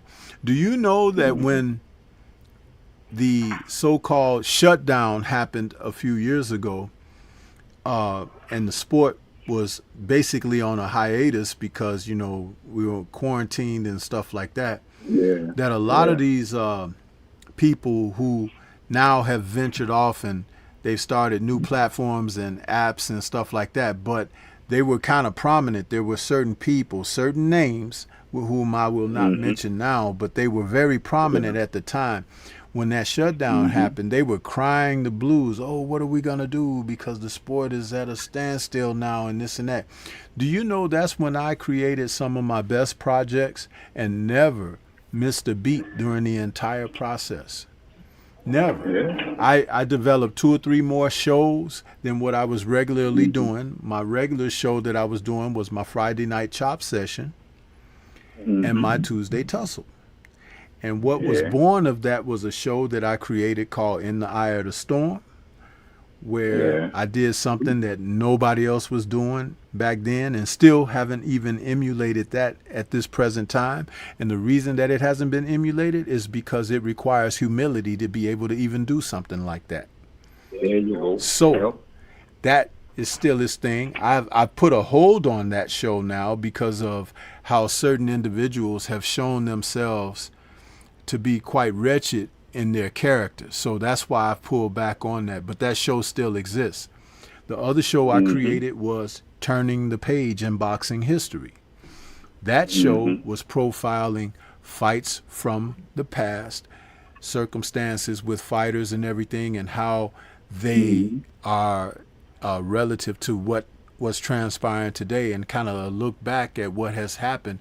And that was going very strong until YouTube started changing the policy on, like, copyrighted content and stuff like that. So that show is on hold because I have to find a modification of how to do it without getting in trouble with YouTube and Google. Yeah. Another show that I created and was born of that still goes on strong to this day is Nerds on Culture. You see, and the funny thing about it is, remember, and I've said this in my I say you have to be able to turn lemons into lemonade. You have to learn how to still work within the framework of what's allowed and whatnot. And at no point have I ever copied anyone else. And I still have several shows in my mind that I haven't even brought forth yet. Yeah. So it's like everything is happening and it's doing what it's supposed to do. I lead by example. Now, there are some real solid followers who have been down with me from the very beginning. There have been some people who have fallen off the wayside because they don't like the fact that I still represent, that I'm a part of the LDBC. The LDBC is a very prominent existing organization because it exists because of what we weren't allowed to have and to be, and to not support something like that benefits you as a melanated person and where you come from. That's foolish within itself. You know what I'm saying? So with how I've done now, when you see me, I'm still representing myself, my family that raised me, and the family that I have raised, and how I execute. But I'm independent in that manner. But there's a whole hell of a lot to support here. So think about if you're robbing yourself of a great experience because you're looking at the trivial, that's your loss, not mine. Yeah. You know what I mean? Yeah. You're right. So you're right. As I go forward and do what I do and continue to do what I do, it's all for the sake of producing quality content. That's what I'm out here for. I'm not here to go at odds with people and go back and forth with all of that kind of stuff, with it banging out here. What is that? You know what I'm saying? This is representation. I put on a show that your family, your wife, your children, or whatever, they can watch and learn something from what I'm doing out here. This is not done to offend people. This is done to mend and uplift people, to establish some type of brain activity so that people may grow better for the experience. You can't ask for more. You can't. Really, basically, you can't. You know what I'm saying? You can't. You know, you can't ask for more than that. You know, if you can, like you said, I don't know what you're looking for, because when I came to you, your cup was already full, but you're still asking for what? Yeah. So I guess you got it all put together and stuff like that, because what I'm trying to bring to your attention and stuff like that, you cut me off before you can basically listen and understand what I'm bringing to the table. Yep. You're already shooting it in the foot, and I ain't never even opened up a branch shot to give you a choice whether you accept it or don't accept it. You're just shooting it down, but you're not going to rule me into your situation neither. Now, it's two ways. I'm not telling you have to accept it. I'm not telling you have to accept it. I'm not telling you have to listen to it. But you're not going to subject me to what you subjected yourself to. You're not going to bring me into that trap. I'm not going to fall into that situation of nonsense. It has nothing to do with me bringing positive attention to you, me teaching you, me giving you a better understanding. It has nothing to do with that. Because I know better. You choose not to know better. And that's the difference. I know better, but you choose not. So we can't be on the same page because we're different spectrums. And that's just the bottom line, you know, whether you take it as a hate or you take it as whatever you want to take it and stuff. We basically on two spectrums, because why? I'm not going to try to meet you halfway where you even try to meet me at all. That's defeating the purpose. It's really defeating the purpose. I'm trying to meet you halfway and I don't have to. I really don't. But my humility is allowing me to do this, but you're not even humble enough to meet me the other half. Did you see me coming in this morning talking about Cecilia Braekhus and her historical accomplishments? Who else is out there talking about that? Seriously. Nobody. And this woman was well accomplished as any fighter you have today. Probably the only one more accomplished than her presently is Clarissa Shields. Yeah. In women's boxing. And maybe Katie Taylor. So it's like when you look at that, you know, we're talking about giving credit to where it should go. And why are people still making umpteen videos about trivial personalities who don't even deserve the time or the effort for lack of doing anything or accomplishing anything, or who are attributed and associated with simple gossips at every waking turn? I don't have time for that kind of foolishness. No. And I don't have time to listen to it when I'm listening to you know what I'm saying, something that can benefit me. So when I have an open discussion and stuff like that, like my dad used to say, you can't go to nobody if you don't have facts on your side. You see, you're just wasting energy. Yeah. See, when you go in front of certain people, you better have your facts in line, son. Man, Dad, what you talking about? He said, I'm telling you. That's how you make it in life.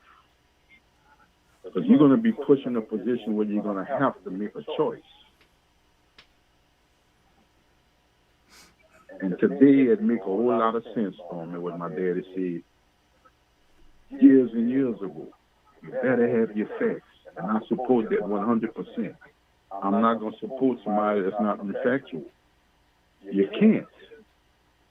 And when you talk to these some of the people, you be like, okay, I'm gonna give you your say so. I'm gonna let you speak. You finish? Yeah. I didn't hear not one factual statement you made. What you mean? I didn't hear one factual statement that you made about this whole situation at all. See, that's what I be talking about. That's what I be talking about.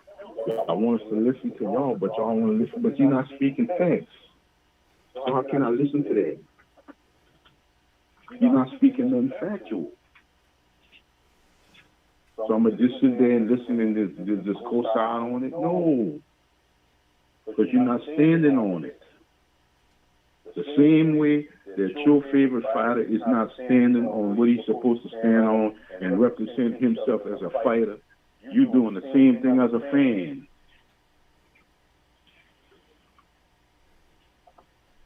It's just you doing it outside the ring. He's doing it before he can even get in the ring. We can't coexist. I can't sign off on that. Yep. Because his boxing career is not living on facts. And your fandom of the sport of boxing is not on facts. Now, you think that makes sense, Stormy?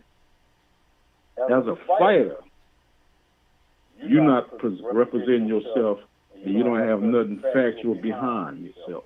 And as a fan, you're doing the same thing. Where's the facts? You know the standards. You know what's presented in the front of you. You know what comes with this. You know what comes with this. You have your highs and you have your lows. You got boxing is a sport where you can't have thin skin. Everything comes with it. One day you're here, and one day you're somewhere else.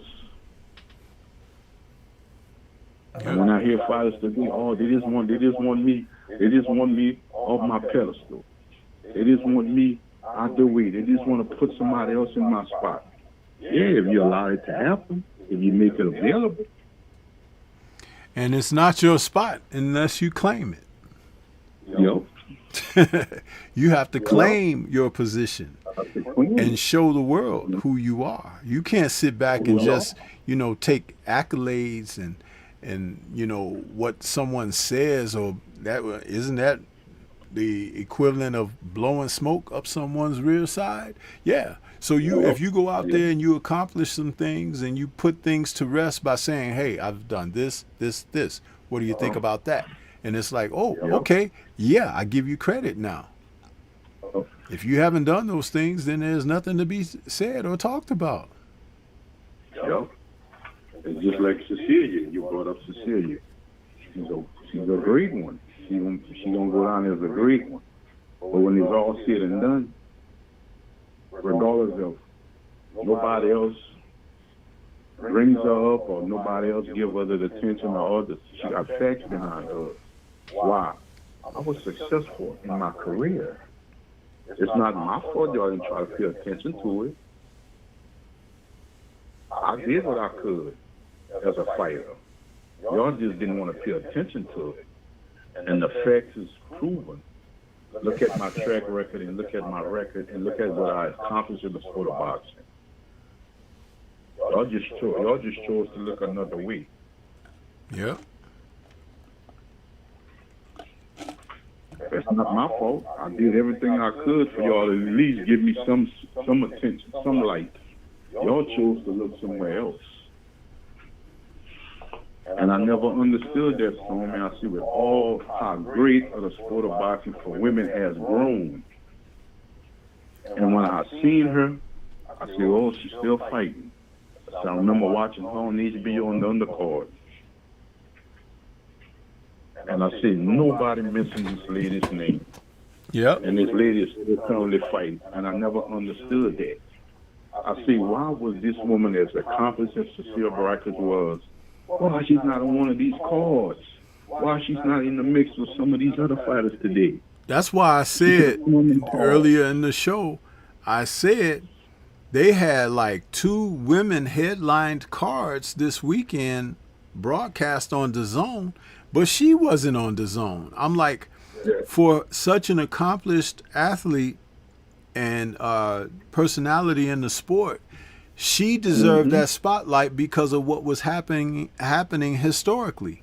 One, Yeah. this was going to be her last fight. So Yeah. that means that with everything that none of those women who fought on those headline cards this weekend that were broadcast on the zone, none of them can hold a candle to what she's done. But yet still they had that profile. Two, Mm-hmm. this lady was fighting for the opportunity to make history for herself to become a 2 division champion. Because she campaigned at welterweight for 3/4 of her career.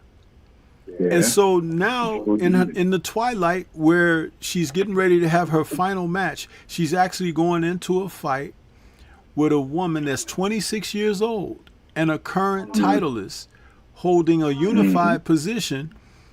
And she's, in this win, lose, or draw, this is going to be her last time. So Yeah. she goes in and she prevails. Dude, that was supposed to be Yeah. captured for the world to see. See.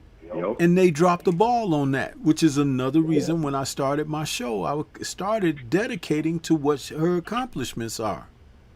Yeah. You see?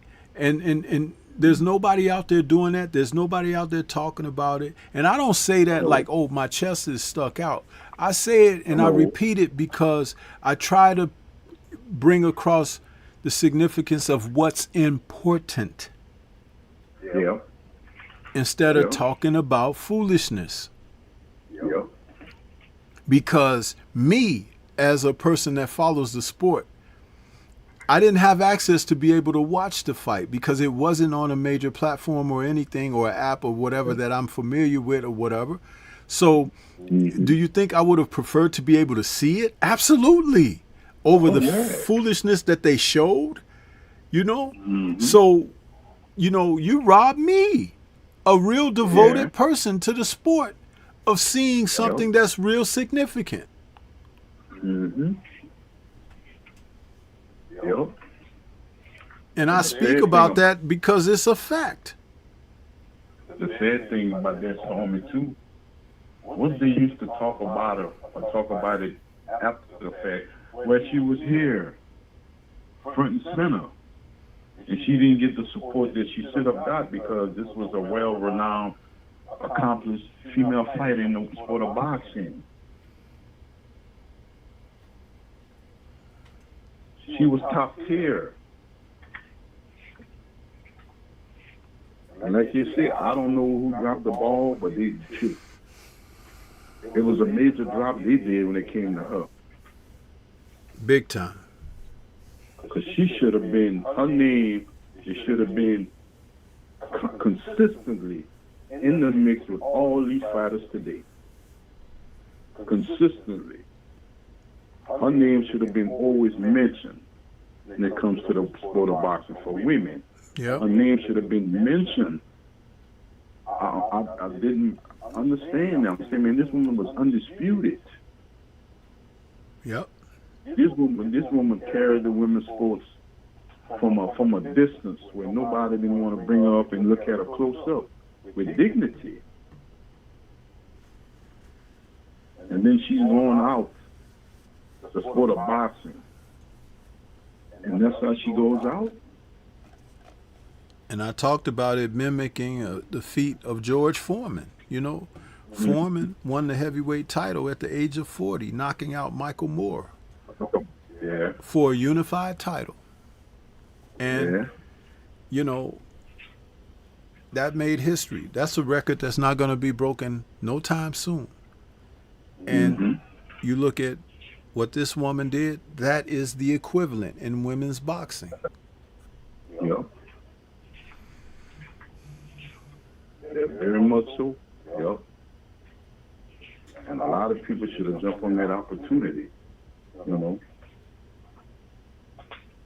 the old school used to say, it's a once in a lifetime opportunity. I said she was once in a lifetime.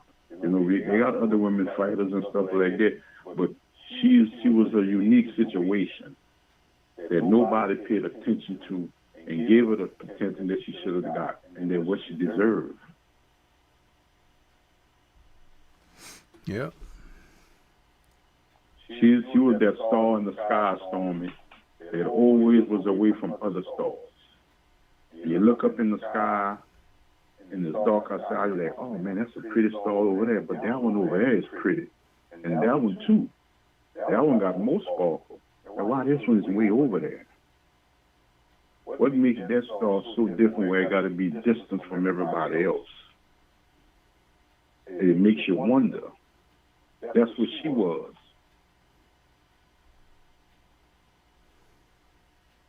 I was that star, but I was a star from a distance. That was never brought to light.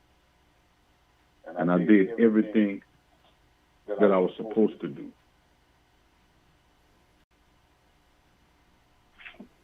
Yep. Yep. Well, look here, brother. We're coming to the end of the show. It's like just about time for me to sign off. So I want to say thank you so much for your call in. Now, this is Jonathan, right? Yeah, Jonathan. Yeah. Uh-huh. Yeah, I wanted to make sure that I'm giving the right person the credit for the call. Yeah. Jonathan, you said this was your first time calling. Jonathan, So you can call me Jay Simon. You can call me Jay. A lot of them call me Unc. yeah, I appreciate you calling, man, because you really brought a tremendous conversation to the show this morning, and this is what I talk about all the time. I said that's why to welcome someone calling in, it's like this is where the show can thrive and grow from, because to have a conversation is what's important. And that's why we do what we do here. So, I want to say thank you so much. And they got some stuff that I'm gonna send you and stuff like that, because that's away from your podcast and stuff. Some stuff I'm gonna send you and stuff like, some things and stuff like that. Yeah. Because I reach out to other brothers and stuff like that. Yeah. And I told one of the brothers that does have a podcast, I said, it's not always what you see. It's how you present it when it comes out. Yeah. Sometimes the best thing is to catch a person off guard, or catch a situation when it's unexpectedly that is going to happen. And let's speak volume, because why? They can't say yes, but they can't say no. Because I didn't expect this. Well, all right, OG. Yeah. Enjoy your Sunday, because I know you got another one later on. So. Yeah. Hopefully, if Drew Titan is available to do the show this evening, I'll be on there with him this evening. So. And I always tune in and stuff like that. I'll be trying to, like I say, I'll be trying to support everybody and stuff like that, because a lot of this stuff I'll be from my phone and stuff like that, and I'll be trying to support everybody I could that brings perspective and positivity when it comes to this sport, because this sport deserves it. Yeah, it really does. Yeah, salute to the brother Junior the Truth out there in the chat. He said they did us in with this one, bro. Cecilia deserved better. Absolutely, man. Well, one thing that I can say, and I'll ask for each and every one of us who are in the chat presently, that please share this show. Share it to, if you're a content creator, share it to your platform, your community posts. If you have other social medias, X or TikTok or whatever, share the link to this show so Cecilia can get her flowers, because that's what's important. Remember, just being an observer is one thing, but to be proactive. It says that we have 41 likes today. If it would be amazing if we had 41 shares. You understand? Yeah. That's power. Yeah. And that will tweak the algorithm and make people see that, oh, wow, Cecilia Braekhus fought? I didn't know. She became a champion on her way out? Oh, I didn't know that. And then people going to start looking her up, watching her fights, this and that. That's what that does. It's not about Stormybman. It's about what Stormybman is talking about. Yes. See? And that's all I could ask. Yeah. You know, just share the content. Share it. You know? But yeah, Jonathan, man, I really appreciate you, brother. Don't be a stranger. Make sure that you call back again in the future. Okay, so I will. Do this, man. I will. All right, OG. Okay, you take it easy, man. You too. All right? All right. Peace to you. Okay. Peace. Man, what an amazing call for the show. A shot in the arm as far as talking boxing on this platform. This is what it's all about. This is what it's all about, man. Try to do our best with this. But I want to say thank you to everybody that tuned in today. It's been a great show. A lot of good conversation early on through the chat.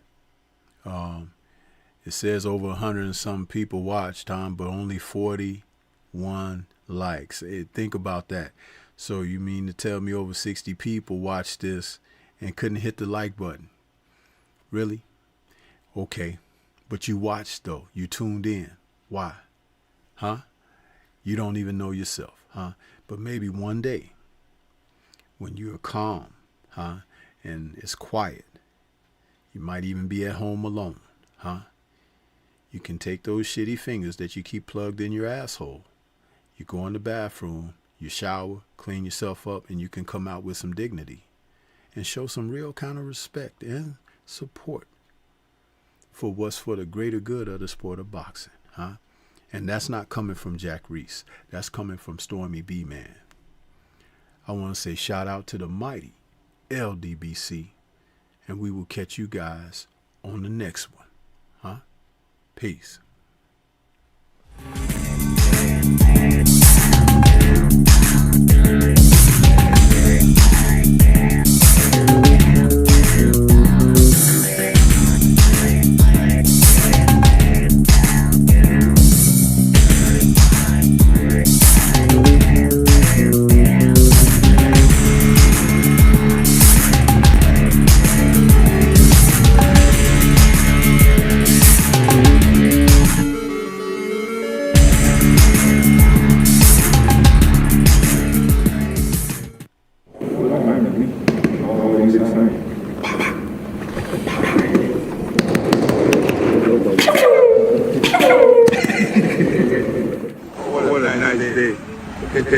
Jessica, what are you doing?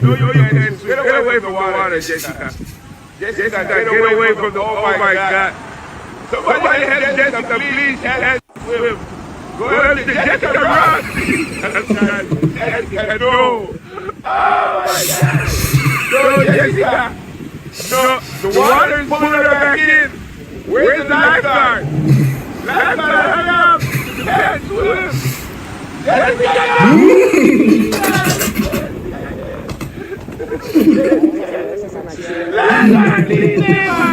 Yes, do that, no. Please, Jessica. Look, hey, that everybody's coming. Oh, you